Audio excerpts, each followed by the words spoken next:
Learn English through stories. C13. Adopted and modified by Kulwant Singh Sandhu. Contents. 1. The garden chair. 2. The patient cat. 3. The mouse and the weasel. 4. My birthday. 5. Rita complete her homework. 6. Picture dictionary page. 1. The garden chair. 2 brothers, Bindi and Pindi, lived with their mother in Jandiala. Their old auntie lived in Jamshire. Bindi and Pindi were flying their big kite. It pulled at its string as hard as it could. "It's a fine kite," said Bindi. "It flies well." "It will bump into that cloud if it doesn't look out," said Pindi. "There it has, and it's taken a little corner out of it too." "Let me hold it for a bit," said Bindi. So he held it and enjoyed feeling the tug and pull of the eager kite far away up in the sky. "Bindi, Pindi," called their mother. "It's dinner time, come along quickly, bring down your kite and put it away." "Oh no, Ma," called Bindi. "It's flying so well, can't we tie it up and leave it to fly?" "No," said his mother.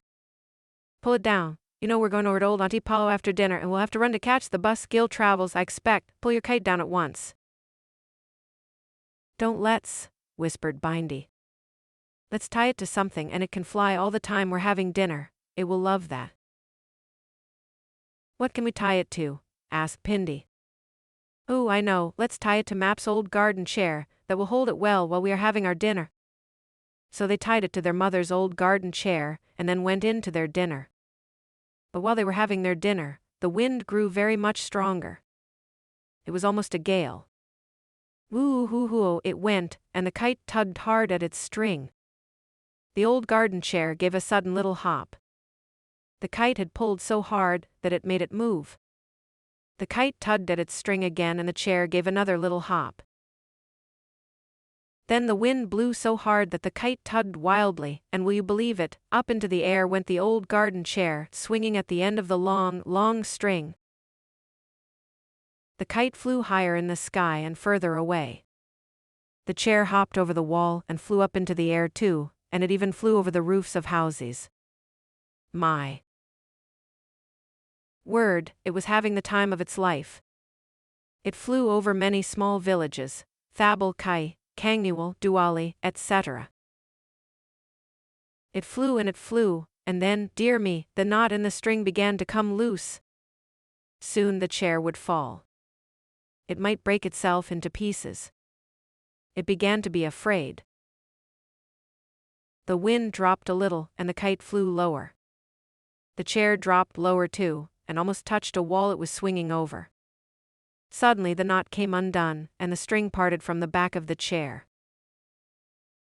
But it hadn't really very far to fall. It fell into a little garden, behind a bush, and there it stood, feeling shaky, wondering where it was.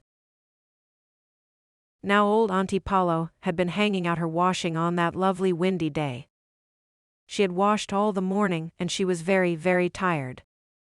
It was nice out in the garden, and she thought she would like a little rest out there.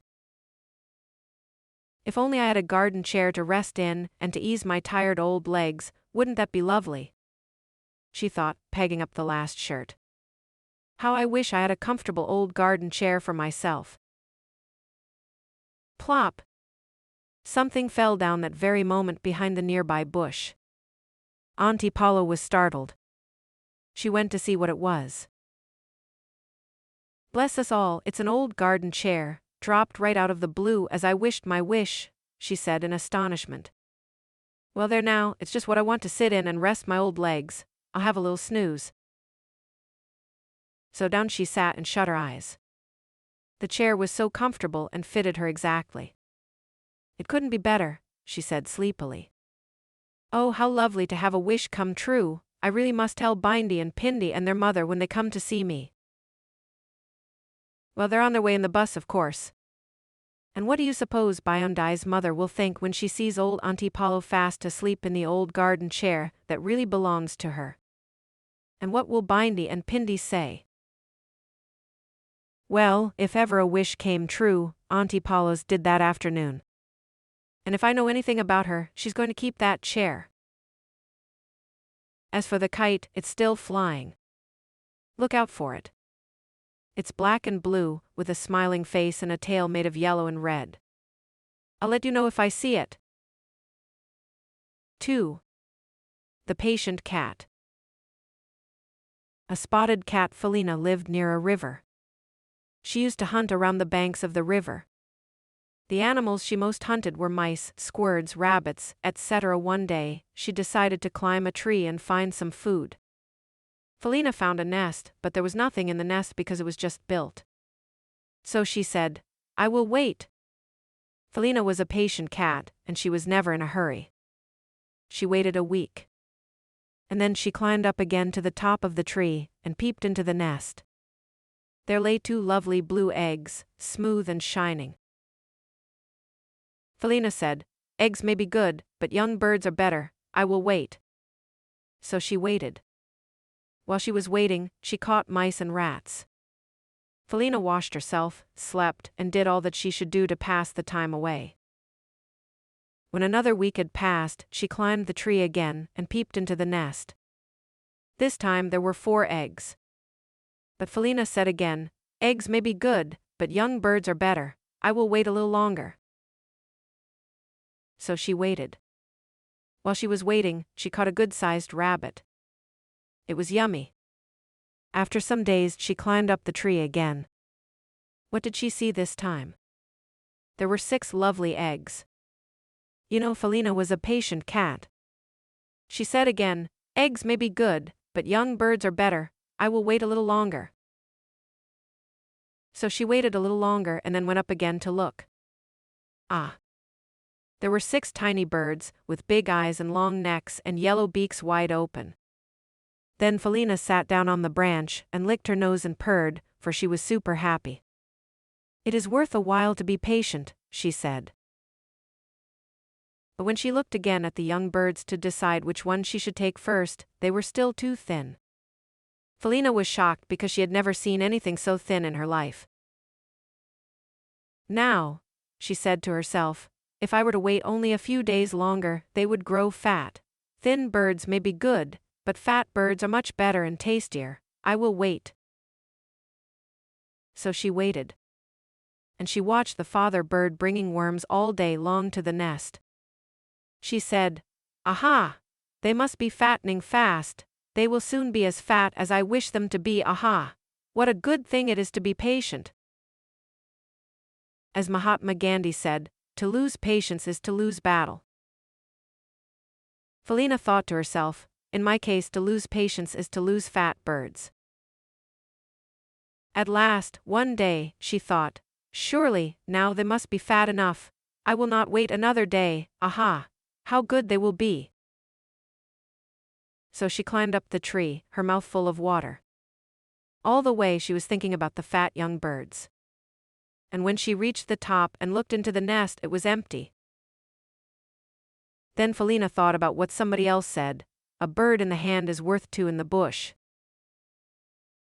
Felina sat down on the branch and thought, "Well, the birds in the nest took advantage of my patience. I wish I had listened to what William Ward said, opportunities are like sunrises. If you wait too long, you miss them, those blue, smooth, shiny eggs, meow meow." 3. The Mouse and the Weasel. A weasel. Weasel is small mammal with reddish-brown fur and a long body that can kill other small animals such as mice and birds for food. Once there lived 2 friends, the mouse and the weasel. You may think, how can a weasel and a mouse become friends? Because, usually, weasels kill mice and eat them. But here, the story is different.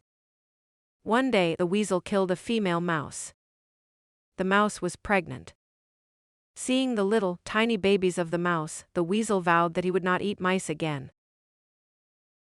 The weasel was a clever animal and content. But the mouse was greedy. Not very far from them there was a farm. Gurmit Singh lived alone on the farm. One day the farmer locked all his rooms and he went to Canada to visit his daughter. The mouse discovered that no one lived on the farm anymore. He found a small in the storeroom. The storeroom was full of corn. The mouse visited it every day and ate some corn.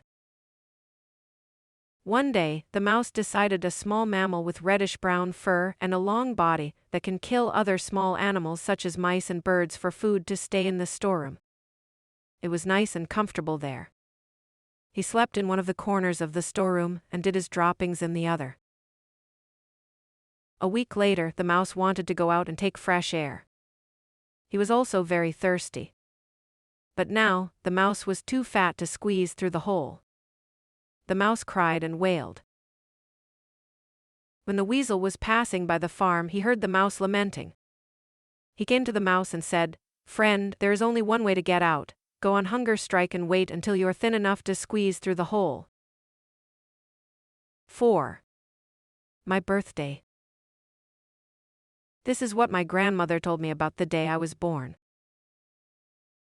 I was born on a warm summer day in July. The sun was shining and the birds were singing.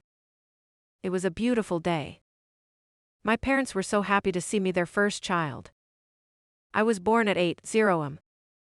I weighed 7 pounds and 6 ounces, 3.35 kilograms.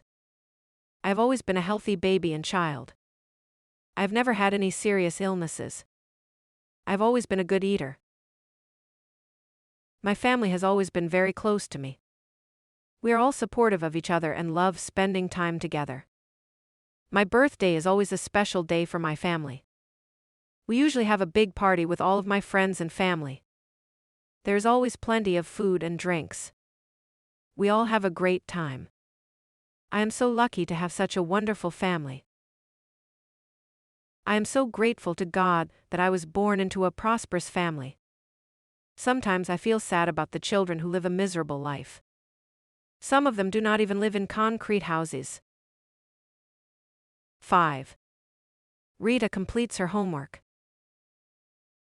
Part 1. Part 2. Answers on the next page.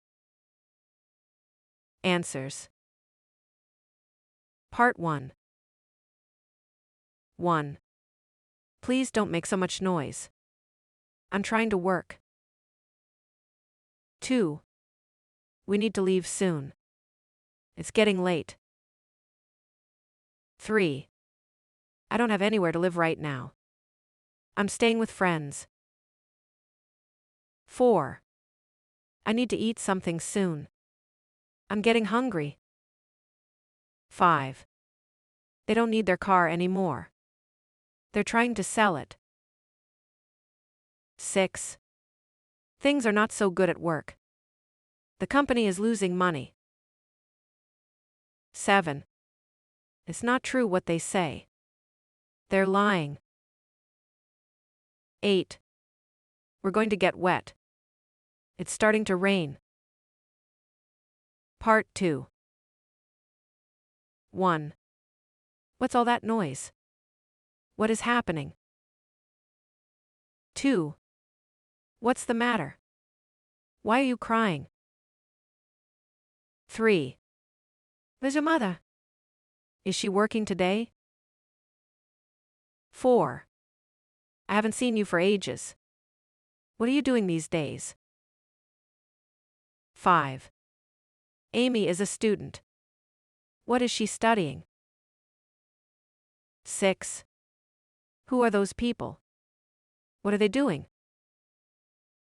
7. I heard you started a new job. Are you enjoying it? 8. We're not in a hurry. Why are you walking so fast? 6. Picture dictionary page.